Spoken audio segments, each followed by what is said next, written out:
तो जब कभी 10 दिन का मानस बना करके आओगे तो क्या करोगे?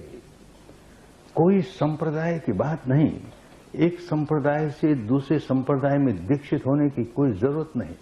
हिंदू जीवन भर हिंदू ही रहे, बौद्ध बौद्ध रहे, जैन जैन रहे, ईसाई ईसाई रहे, मुस्लिम मुस्लिम रहे, पारसी पारसी रहे, कुछ फर्क नहीं पड़ता। आदमी आदमी है, विकार जगाता है, बेचारा व्याकुल हो जाता है, अपने आप को व्याकुल बनाता है, औरों को व्याकुल बनाता है।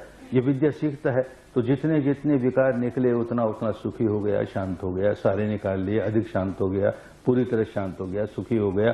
अरे अपने मन को स्वस्थ रखने की एक कसरत है, क्यों नहीं करेंगे? अवश्य करेंगे। तो क्या करोगे? 10 दिन के लिए आना होगा। एक विद्या सीखने के लिए ये 10 दिन खो नहीं रहे हैं, ये विद्या सीखने के लिए। जैसे कोई विद्या सीखने के लिए स्कूल जाते हैं, कॉलेज जाते हैं, तो ये विद्या सीखने के लिए। जैसे 10 दिन बहुत बीमार हो जाएं तो कहीं किसी अस्पताल में जाके अपना इलाज कराएं, तो अपने इलाज के लिए जीवन के 10 दिन दिए। क्या करना होगा? आंख बंद करके बैठ जाओ, यही कहेंगे। आंख बंद करके बैठ गए, पालथी मार के आराम से बैठो, चाहे जिस आसन में सुखपूर्वक बैठ सकते हो उस आसन को। आंख बंद है, मुंह बंद है।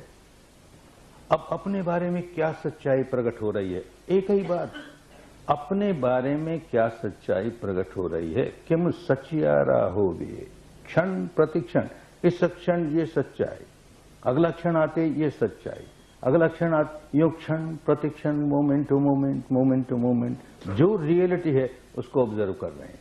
बस इतना ही करना है। तो मुंह बंद है, वाणी से कोई काम कर नहीं रहे, शरीर से भी कोई काम नहीं कर रहे, बैठे हैं पालथी मारकर, आराम से बैठे हैं। इस पद्मासन में बैठोगे, पद्मासन में बैठो, जरूरी नहीं, जिसमें सुखपूर्वक बैठ सकते हो वैसे बैठो। अब क्या हो रहा है? अपने बारे में क्या सच्चाई प्रकट हो रही है? पहली बात यही दिखेगी, सांस आ रहा है, सांस जा रहा है, ये घटना है, झूठ नहीं है, सच्ची बात है। हम इस पर कोई कल्पना नहीं कर रहे, इसके साथ और कोई हम कुछ जोड़ नहीं रहे। जो हो रहा है बस उसे जानने का काम कर रहे हैं। तो भाई सांस आ रहा है, हम इसे जान रहे हैं, सांस जा रहा है, उसे हम जान रहे हैं। सहज स्वाभाविक सांस, सांस की कसरत नहीं, सांस के साथ कोई छेड़छाड़ नहीं। तो भारत के महान संत ने कहा कि था पिया न जाई ओ किता न होई, आपो आप निरंजन सोई। जो अपने आप हो रहा है वही निरंजन है, सत्य ही ईश्वर है। अंजन माहि निरंजन देखो, ये जो शरीर दिखाई दे रहा है इसके भीतर निरंजन को देखो, जो आंखों से नहीं दिखता, अनुभव होता है केवल। क्या सच्चाई अनुभव हुई? सांस आ रहा है, सांस जा रहा है, था पिया न जाए कीता न हुई, कुछ करना नहीं, क्रिएटेड रियलिटी ना हो और इम्पोज रियलिटी ना हो, नेचुरल रियलिटी जो हो रही अपने बारे में, इस शरीर और चित्त के बारे में जो प्रकट हो रहा है।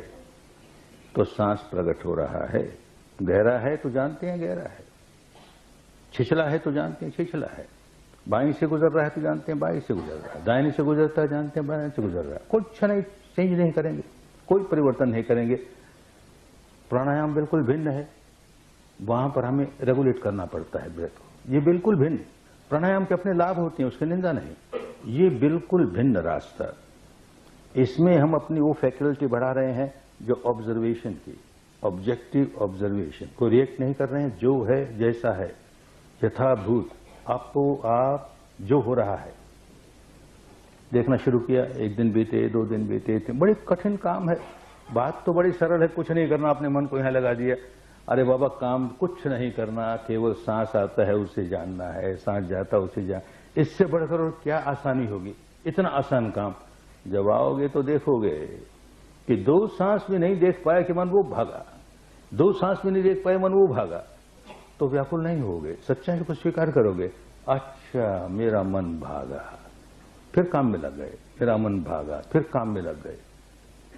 यूं करते करते 2 दिन 3 दिन बीतते बीतते मन एकाग्र होने लगेगा, शांत होने लगेगा, सूक्ष्म होने लगेगा, तीक्ष्ण होने लगेगा। तो उससे ज्यादा सूक्ष्म सच्चाइयां अपने बारे में प्रकट होने लगेगी। ये सारा शरीर प्रपंच जिसे मैं मेरा मेरा करता हूं, ये सारा चित्त प्रपंच जिसे मैं मेरा करता हूं, ये क्या है? ये माइंड और मैटर का क्या फिनोमेना है? क्या हो रहा है? कैसे माइंड मैटर को इन्फ्लुएंस कर रहा है, कैसे मैटर माइंड को इन्फ्लुएंस कर रहा है, सब क्या चल रहा है? इसको देखना शुरू कर देगा। अरे तो देखेगा सारे शरीर में कुछ न कुछ सेंसेशन चल रही है, और इन सेंसेशंस का हमारे माइंड से और माइंड के विकारों से गहरा संबंध है। क्रोध जागा, अब देखो बॉडी पर क्या होने लगा, बहुत गर्मियां आई, धड़कन बढ़ गई, तनाव बढ़ गया। बस देखता जा, कुछ मत कर, क्योंकि भीतर क्या हो रहा है इसको कभी देखने का काम ही नहीं किया।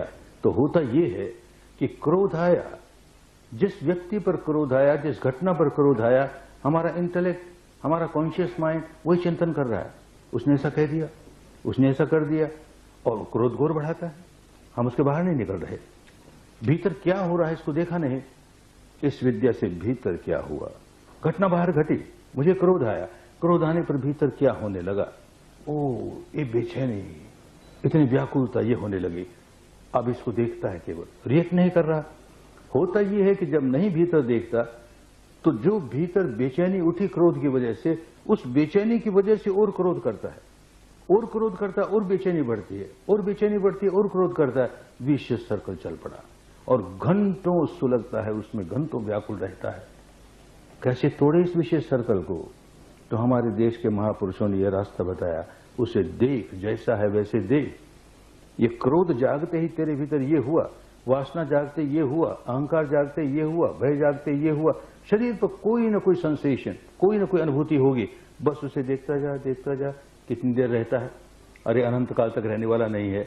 देखते देखते देखते समाप्त हुआ, देखते देखते समाप्त हुआ। तो वो बिहेवियर पैटर्न जो कि उसका मल्टीप्लिकेशन ही करता था हमेशा, अब वो मल्टीप्लिकेशन स्टॉप, रुक गया। मल्टीप्लिकेशन नहीं रुक गया, बल्कि भीतर जो कुछ था वो निकलने लगा जड़ों से। ये काम जड़ों से होने लगा, क्योंकि हमारे मन का जो सबसे गहरा हिस्सा है वो शरीर के संवेदनाओं के साथ जुड़ा रहता है। रात दिन शरीर की संवेदनाओं के साथ, और रिएक्ट करते रहता है, रिएक्ट करते रहता है, उसका स्वभाव हो गया। उस रिएक्ट करने वाले स्वभाव को हम कैसे बदलें? बस देखते देखते देखते स्वभाव पलटने लगा। 10 दिन में कोई बहुत बड़ा चमत्कार हो जाएगा। चमत्कार इस माने में जरूर हो जाएगा कि एक बहुत अच्छा रास्ता मिल गया, एक एक्सरसाइज मिल गई। ये एक्सरसाइज सुबह शाम करेंगे और दिन भर बहुत स्वस्थ रहेंगे, अपने मन को स्वस्थ रखेंगे। काम करना होगा। केवल प्रवचनों से, केवल बुद्धि विलास से और वाणी विलास से बात बनती नहीं।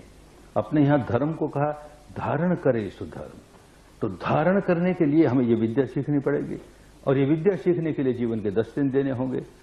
तो भाई आज के सभा में जो लोग आए हैं, सारे जिम्मेदार लोग हैं। खूब समझता हूं कि जीवन के 10 दिन निकालने इतने कठिन होते हैं, लेकिन जब निकालोगे तब होगा, अरे क्या मिस कर रहा था जीवन में, अरे क्या विद्या मिल गई मुझे। रहा नहीं जाएगा। औरों से कहेगा, अपने मित्रों से कहेगा, जैसे मुझसे नहीं रहा गया, जैसे औरों से नहीं रह गया। अब विश्व में जगह जगह फैल रही है। क्यों फैल रही है?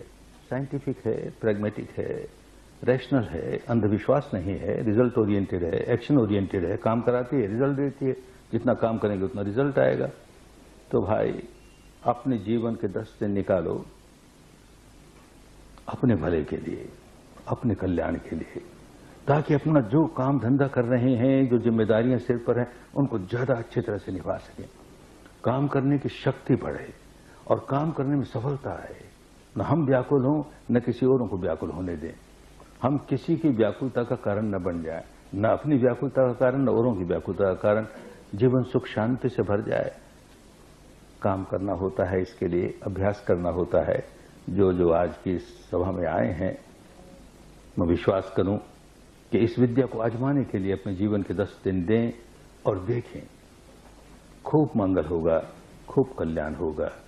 जो आज की सभा में आए, सबका मंगल हो, सबका कल्याण हो, सबकी स्वस्थ मुक्ति हो।